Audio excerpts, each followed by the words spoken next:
in a trapezium ABCD, AB is parallel to DC, BC is perpendicular to DC and BAD is 45 degree. C geometry में सबसे best तरीका होता है सबसे पहले कि हम डायग्राम ड्रॉ कर ले। अगर डायग्राम ड्रॉ हो गया तो आधा काम हो गया, 50% काम हो गया, उसके बाद बहुत ही इजी चीज बचती है। वैसे जस्ट टू क्लैरिफाई, ज्योमेट्री में मेजरली 3 टाइप के क्वेश्चंस आते हैं। पहले होते हैं जिनमें जैसे एंगल निकालना होता है, दूसरे होते हैं जिनमें एरिया निकालना होता है, और तीसरे होते हैं जिसमें लेंथ या लेंथ के रेशियो निकालने होते हैं। ये मेजर 3 कैटेगरीज के क्वेश्चन होते हैं ज्योमेट्री में। अभी जो फर्स्ट टाइप होती है एंगल वगैरह निकालना, ये सबसे इजी होते हैं, इजीएस्ट। उसके बाद सेकेंड लेवल पे होते हैं जिनमें एरिया वगैरह निकालना होता है, जैसे इस क्वेश्चन में एरिया ऑफ ट्रेपेजियम है। हालांकि ये भी डिफिकल्ट नहीं होते, लेकिन एंगल वाले बहुत ही इजी होते हैं, ये उससे थोड़े से कम। और कंपैरेटिवली जो लेंथ और रेशियो वाले हैं थोड़े डिफिकल्ट होते हैं, क्योंकि इसमें नॉर्मली सिमिलर ट्रायंगल्स वगैरह का कॉन्सेप्ट लगता है, जो कुछ लोगों को थोड़ा डिफिकल्ट लगता है। But still 3 to 4 questions CAT में आते हैं ज्योमेट्री के। तो अगर मान लीजिए 4 क्वेश्चन आए या 3 भी आए हैं, तो उसमें से 2 या 3 इजी होंगे, तो कम से कम वो आपको जरूर करने चाहिए। You can leave the tough one, but you should always solve the easy ones. So let's draw the figure first. पहले फिगर ड्रॉ करते हैं। AB is parallel to DC and BC is perpendicular to DC. Okay. इसका मतलब let's assume ये A है, ये B है, ये C है, ये D है। ठीक है, मेरा BC जो है वो परपेंडिकुलर टू DC है और ये दोनों पैरेलल है।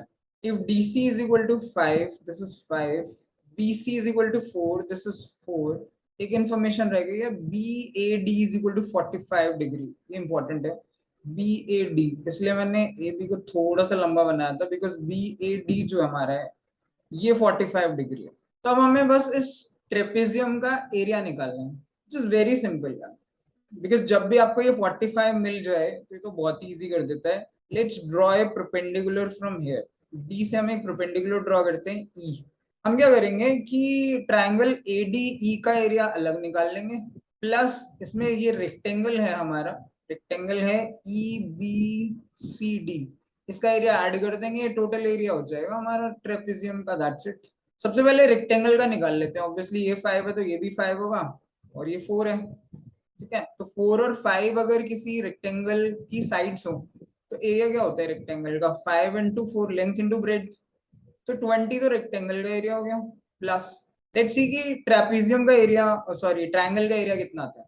अब देखिए, ये मैंने पहले भी बोला था कि 2 तरीके के ट्रायंगल बहुत इंपॉर्टेंट होते हैं, वो होते हैं 45 45 90 एंड 30 60 90। ये तीनों ट्रायंगल्स, ये सॉरी दोनों ट्रायंगल बहुत इंपॉर्टेंट होते हैं, इनको आप ध्यान से पढ़िए। तो आप ध्यान से देखिए, 90 डिग्री है, 45 है, तो ऑब्वियसली ये भी 45 डिग्री होगा। 45 45 90, क्योंकि तीनों का सम तो 180 बनेगा ना। अब जो इक्वल एंगल्स होते हैं उसके अपोजिट साइड्स भी हमेशा इक्वल होती है। तो ये 4 है, तो जो AE है ये भी 4 होगी। तो अब ट्राइंगल ADE, इसका एरिया हम कैसे निकाल सकते हैं? हाफ ऑफ बेस, बेस मेरा है 4, इंटू एल्टीट्यूड, एल्टीट्यूड भी 4 है, तो 4 को इससे काट दीजिए, this is 8। So the area of triangle will be 8, area of rectangle is 20, so the total area is 28 only, and that will be our answer. So है नहीं ये बहुत इजी क्वेश्चन फ्रॉम ज्योमेट्री? एक बार दोबारा से ट्राई करिए, video देखिए, बस आपको ये देखना था कि आपको ट्रेपेजियम का एरिया निकालना कैसे है। तो उसे पार्ट्स में डिवाइड कर लीजिए, एक रेक्टेंगल बना लो, एक ट्रायंगल बना लो, दोनों का एरिया निकालो, ऐड कर दो, और 3 नंबर ले जाओ कैट में। Try this again. If fx plus y is equal to fx into f of y, f of 5 is equal to 4, then f of 10 minus f of minus 10 is equal to. This is again an easy question actually from functions. हालांकि आपको अगर functions नहीं आते हैं तो आपको डर लग सकता है, आप उस क्वेश्चन को छोड़ भी सकते हो, लेकिन अभी आप जब इसका सोल्यूशन देखोगे तो लगेगा कि ये क्वेश्चन छोड़ने के थे ही नहीं। इसलिए आप बेसिक क्वेश्चंस फंक्शंस के जरूर सीखिए। हमको ये दिया गया है कि फंक्शन ये डिफाइंड है, इसके अकॉर्डिंगली हमें क्वेश्चन को सॉल्व करना है। ठीक है, हमको f of 5 गिवन है, अब देखो क्या क्या चाहिए। f of 10 चाहिए। f of 10 को कैसे कर सकते हैं? अगर मुझे f of 5 गिवन है तो इसके हिसाब से अगर मैं यहाँ पे x को भी 5 रख दूं और y को भी 5 रख दूं तो मैं क्या कर सकता हूँ? Let's try here. So it will be f of 5 plus 5 which is equal to, as per the right hand side क्या हो जाएगी? f of 5 into f of 5। मैंने कुछ किया नहीं है, मैंने x और y की जगह सिर्फ 5 रख दिया। ये मेरा ओरिजिनल फंक्शन गिवन है, x को 5 रख दिया, y को 5 रख दिया, बस और कुछ भी नहीं किया। ऐसा क्यों किया मैंने? ताकि मैं f(10) की वैल्यू निकाल सकूं ना बस, क्योंकि मुझे f(10) चाहिए। क्यों चाहिए? क्योंकि क्वेश्चन कह रहा है f(10) माइनस f(-10) हमको निकालना है। तो f(10) निकालने के लिए मैंने ऐसा किया। अब f(10) is equal to this हो गया, तो मुझे f(10) एंड सॉरी 5 की वैल्यू पता है। So it will be 4 into 4, so f(10) will be 16, that's it। तो यहाँ पे वैल्यू आ जाएगी 16 माइनस। अब f(-10) कैसे निकालू? निकाल तो ऐसे ही से लेंगे, मतलब कैसे? f अगर -5 कर दूंगा तो निकाल लूंगा, क्योंकि x और y की जगह इस बार -5 डाल देंगे, x और y, right? That will be equal to f of, यहाँ पे था ना f of x into f of y, तो ये हो जाएगा f of -5 into f of -5। x और y -5 है क्योंकि। नाउ द प्रॉब्लम है इसकी, मुझे f ऑफ -5 की वैल्यू नहीं पता, मुझे सिर्फ f ऑफ 5 की वैल्यू पता है। वो निकालनी पड़ेगी। वो कैसे निकलेगी वो सोचना पड़ेगा।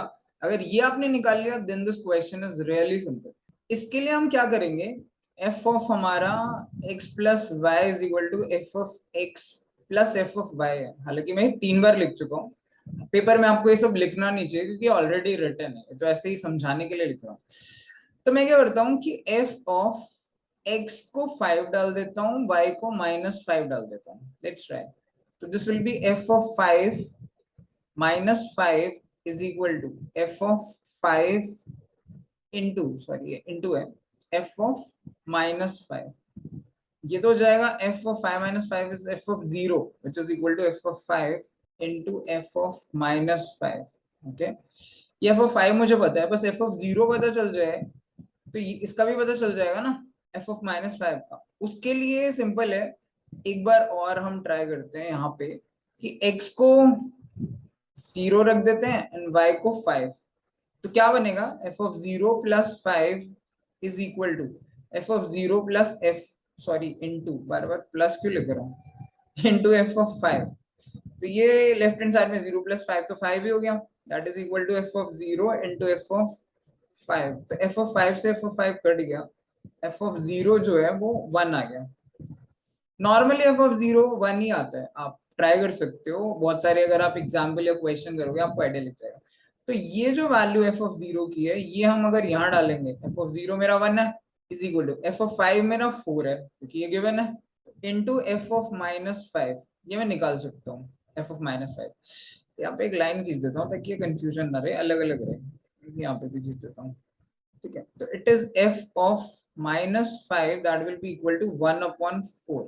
ओके, तो हम कहाँ ट्राई कर रहे थे f ऑफ -5, हाँ यहाँ पे ट्राई कर रहे थे f ऑफ -5, ये हो गया f of -10, that is equal to f of -5 into f of -5 था ना हमारे पास। अब मेरे को f ऑफ -5 की वैल्यू मिल चुकी है 1/4, तो ये क्या हो जाएगा 1/4, एक f ऑफ -5 की वैल्यू है इंटू दूसरे की भी 1/4 है, दिस इज नथिंग बट 1/16। तो मुझे करना क्या है, f ऑफ 10 16 है, f ऑफ -10 1/16 है, that's it, that's my answer. ठीक है, हालांकि 16 से थोड़ा ही छोटा आंसर होगा, 16 से थोड़ा छोटा आंसर डी है, which is 15.9375। अगर आप एग्जैक्ट निकालना चाहें आप वो भी निकाल सकते हैं। ये 16 है माइनस, अब 1/16 कितना होता है, अगर आप परसेंटेजेस या फ्रैक्शन जानते हैं तो 1/16 परसेंटेज में 6.25% होता है, 6.25% परसेंटेज में। अगर आप डायरेक्ट डिवाइड करेंगे तो 0.0625 हो जाएगा। बेसिकली इसमें इंटू 100 होता है ना, तो आप दो प्लेसेस लेफ्ट साइड पे शिफ्ट कर दीजिए, तो आप 16 माइनस 0.0625 कर रहे हो, तो ये कुछ नहीं आएगा, 15.9375 है। ठीक है, so the answer will be option number D. तो आप देखिए ये फंक्शन का क्वेश्चन था जो इतना मुश्किल नहीं है, अगर आप सोल्यूशन देख रहे हो तो आपको थोड़ा अजीब लग रहा होगा इनिशियली, बट बहुत स्टैंडर्ड क्वेश्चन है। अगर आपने फंक्शन के 15 क्वेश्चन भी किए हैं तो भी यू शुड नो। गिवन एक फंक्शन था, f ऑफ 5 की वैल्यू गिवन थी, f of 10 minus f of -10 निकालना था। f ऑफ 10 निकालना तो कोई मुश्किल काम था ही नहीं, x और y की वैल्यू 5 5 रखनी थी, उससे f ऑफ 10 आ गया था हमारा 16। ये तो एक ही स्टेप का काम था।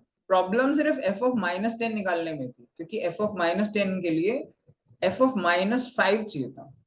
-5 लाने के लिए हमने फिर यहाँ पे ये चीज की थी कि 5 - 5 किया था, जिससे f of 0 is equal to f of 5 into f of -5 आया था। अब यहाँ पे f0 चाहिए था, f0 के लिए फिर हमने एफ ऑफ 0 + 5 करके यहाँ से f0 निकाला था, उसकी वैल्यू सब्स्टिट्यूट की, जिससे हमारे पास एफ ऑफ -5 आया 1/4। एफ -5 की वैल्यू 1/4 को हमने एफ ऑफ -10 में सब्स्टिट्यूट किया था, जिससे हमें f of -10 1/16 मिला, and then we just solved it. That's how we got this answer. So it's not very difficult. आप वीडियो को 1-2 बार देखिए and you should be able to solve it very easily.